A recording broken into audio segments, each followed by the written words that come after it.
पूरे देश में यह सबसे बड़ा समस्या है। और वो है कि जो जमीन का रजिस्ट्री है, कोई व्यक्ति क्या करता है, जमीन जो है एक तरह से खरीदता है।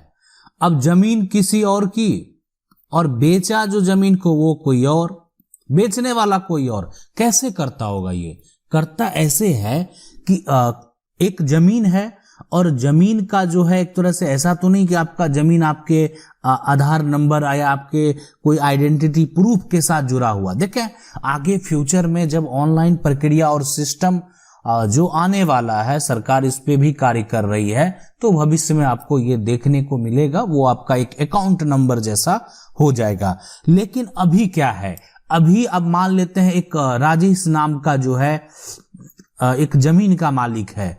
अब राजेश नाम का एक फ्रॉड बना दिया गया, ठीक है। अब ये राजेश को उठा के ले आया, राजेश को उठा के लाने के बाद उसको क्या किया, खड़ा कर दिया गया, है ना। और उसको खड़ा करके उसी को जो है सारा फोटो सारा कुछ करवा के और जमीन का रजिस्ट्री करवा दिया गया। बड़ा फर्जीवाड़ा हुआ। अभी उस कागजात को नहीं निकालता है, भविष्य में जाके कुछ समय बाद उस कागजात को निकाल कर जमीन को कब्जा करता है। अब ये जो है दूसरा जो यहाँ पर यह हो सकता है कि कब्जा ना करे, और उसका काम है कि वो जमीन तो अपने नाम पे करा लिया, अब वो भी किसी से जो है कोई सही आदमी को बेच देगा। अब ये प्रॉपर्टी है, फर्जी तरीके से अपने नाम पर करा लिया, अब किसी जो है ऐसे व्यक्ति को बेच देगा जो कि हो सकता है कि धोखा का शिकार हो जाएगा। पैसा उसके हाथ में आ गया, पैसा लेके फिर रफ्फू चक्कर आगे फिर वही काम करेगा। हम आपको बता दें कि अगर कोर्ट की बात करें ना, तो हजारों से, है ना, 1000 प्लस जो है एक एक कोर्ट में जमीन संबंधित ऐसे जो फर्जी रजिस्ट्री के मामले हैं। और अब ये जो उसमें पहचान एक तरह से करना, फिर उसको वेरीफाई करना।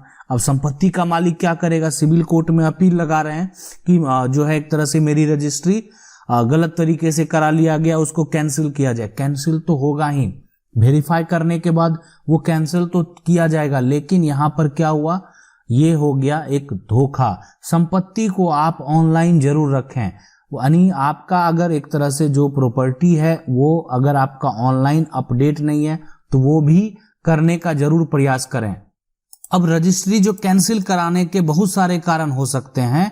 सबसे पहला जो हम अगर बात करें कि जो अगर मान लेते हैं कि अगर आपकी जमीन आपने खरीदा, लेकिन इस पे जो आपत्ति दर्ज किया गया, ठीक है, आपत्ति जो दर्ज किया गया वो कौन किया, वो बेचने वाला किया, वो विक्रेता किया, है ना, विक्रेता किया, आपत्ति दर्ज करा दिया। हो सकता है कि आप आगे उसको एक चेक काट करके दिए होंगे कि इस डेट में आपका पैसा जो है आपके अकाउंट में आ जाएगा, लेकिन नहीं आया, आपने उनके साथ धोखा कर लिया। तो उस केस में क्या होगा, वो विक्रेता जो है वो आपत्ति दर्ज करा सकता है। दूसरा जो आपत्ति लगाने वाला है वो होता है यहां पर परिवार का सदस्य, यानी अगर बोले तो हिस्सेदार। तो हिस्सेदार जो है वो अगर क्या करेगा, रोक लगा देगा। क्यों कि इसका जो है किसी भी प्रकार का कोई बंटवारा का कागज नहीं बना है। अब कोई कागज आप दिखाने में सक्षम नहीं हो रहे हैं, आप सिर्फ मौखिक तौर पे कह रहे हैं कि संपत्ति का बंटवारा हुआ है। आपने क्या किया, पूरा जमीन जो है वो बेच लिया, लेकिन इसमें और आपके भाई परिवार के अन्य सदस्य भी इसके हिस्सेदार हैं। तो वो अगर यहाँ पर दावा करेंगे तो फिलहाल दाखिल खारिज में क्या करेगा, वो दाखिल खारिज में ऑब्जेक्शन लगा दिया जाएगा, दाखिल खारिज को रिजेक्ट कर दिया जाएगा। आपका जमीन का दाखिल खारिज नहीं हो। फिर अगर हिस्सेदार चाहेगा उस रजिस्ट्री को कैंसिल कराना, तो जो है एक तरह आसानी से उस रजिस्ट्री को जो है कैंसिल कराया जा सकता है। तो एक ये दूसरा समस्या है जिसके तहत अगर आप इन सब बातों पे ध्यान नहीं दिया तो आपकी रजिस्ट्री कैंसिल हो सकती है। तो ये बात आपको ध्यान जरूर रखना चाहिए। अब है कि ज्यादा पैसों का लालच। देखें रजिस्ट्री जो होता है ना, एक बार ये सबसे बड़ी समस्या है कि जब जमीन को खरीदें, मान लेते हैं कि आप क्या किए, जमीन को खरीद लिए, तो आप रजिस्ट्री तुरंत करवा लें। क्यों कि भविष्य में आप जिससे खरीदे, अगर किसी कारणवश जो भी है उनके साथ कोई ऐसा इवेंट हो जाए कि अब वो इस दुनिया में नहीं है, उनके अब बच्चे हैं, है ना, उनकी पत्नी है, अब जो है कुछ समय बाद, समय बीतता गया, 20 साल हो गया, रजिस्ट्री आप नहीं कराए, क्यों? आपको परिवार पे विश्वास था। लेकिन ऐसा हुआ नहीं, इस जमीन का कीमत जो है काफी ज्यादा बढ़ गया। अब हो जाता है, अगर किसी को लालच हो गया तो आप क्या करेंगे? आप कुछ नहीं कर पाएंगे। आप मान लेते हैं लालच हो गया, किसी अन्य को प्रॉपर्टी अगर बेच दिया जाएगा तो विवाद उत्पन्न हुआ, तो संपत्ति को जब भी खरीदें उसी समय जो है आप रजिस्ट्री करा लें। बहुत लोगों का क्या होता है कि जो एक तरह से जमीन को बेच दिया गया है, पहले बेच दिया गया है, रजिस्ट्री नहीं हुआ है, फिर उनको लालच हो जाता है। तो ये सारा समस्या जो है भी उत्पन्न हो सकता है। अब आप कहेंगे कि अगर कोई फर्जी तरीके से जो है आपत्ति लगा दिया तो भी क्या रजिस्ट्री कैंसिल हो जाएगा? देखें, यदि कोई फर्जी तरीके से आपत्ति लगा दिया तो उस केस में जो आपकी रजिस्ट्री है, सबसे पहले ये देखा जाएगा कि ये जो जमीन है उस पे विक्रेता का नाम है कि नहीं। अब विक्रेता का नाम दर्ज है, आपका रजिस्ट्री में सारा कुछ सही है और आपने दाखिल खारिज के लिए जो है अप्लाई किया है ना, तो अगर ये सारा प्रोसेस सही है, विक्रेता का नाम भी दर्ज है, तो अगर कोई फर्जी तरीके से आपत्ति भी दर्ज करा दिया तो आपकी रजिस्ट्री को वो कुछ भी नहीं कर पाएगा, आपका दाखिल खारिज होगा। क्यों? कि सरकार का जब रजिस्टर देखा जाएगा, जो राजस्व विभाग का जो अभिलेख का पूरा दस्तावेज है उसमें मिलान किया जाएगा कि ये अभी वर्तमान में इस जमीन का टैक्स कौन पे कर रहा है।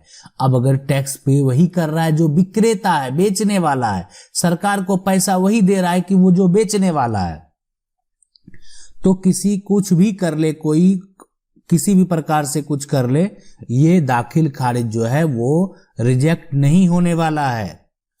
अब अगर मान लेते हैं आपके पूर्वज का कोई भी जो है संपत्ति है धोखे से रजिस्ट्री करा दिया गया, मतलब एक तरह से, या उनकी मानसिक स्थिति सही नहीं है, या उनके जगह किसी अन्य व्यक्ति को खड़ा करके जो है संपत्ति का अगर रजिस्ट्री करा लिया गया है, तो क्या करें?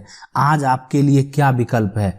आपका जो है सबसे पहले आपका जो भी ऐसा किया गया है, रजिस्ट्री किया गया है, तो आप जमीन का जो कागजात है उसको तैयार कर लें। जमीन कितना है, उसका एरिया कितना है, ये सारा कुछ जो है आप तैयार कर लें।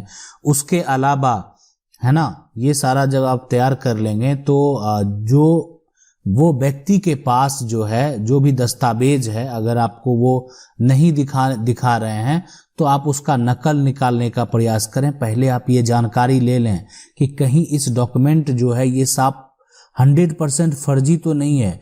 एक होता है कि दस्तावेज बना हुआ है और उसको दिखाकर जो है सरकार के निबंधन कार्यालय में कहीं भी इसका कोई जिक्र नहीं है, लेकिन फिर भी जो व्यक्ति है उसके पास वो रजिस्ट्री का डॉक्यूमेंट फर्जी तरीके से बना हुआ है और उसी को आधार बनाकर दाखिल खारिज करवा लिया गया है। बहुत लोग ऐसे भी किए हैं। बहुत सारा रजिस्ट्री का जो फर्जी का मामला है, फर्जीवाड़ा का मामला ऐसा है। तो आपको अगर निबंधन कार्यालय से किसी भी प्रकार का कोई भी, अगर आप उसको वेरीफाई करवाते हैं, उस ईयर में किसी प्रकार का कोई भी मेंशन वहां पर रिकॉर्ड अवेलेबल नहीं है, इसका मतलब वो है दस्तावेज फर्जी है।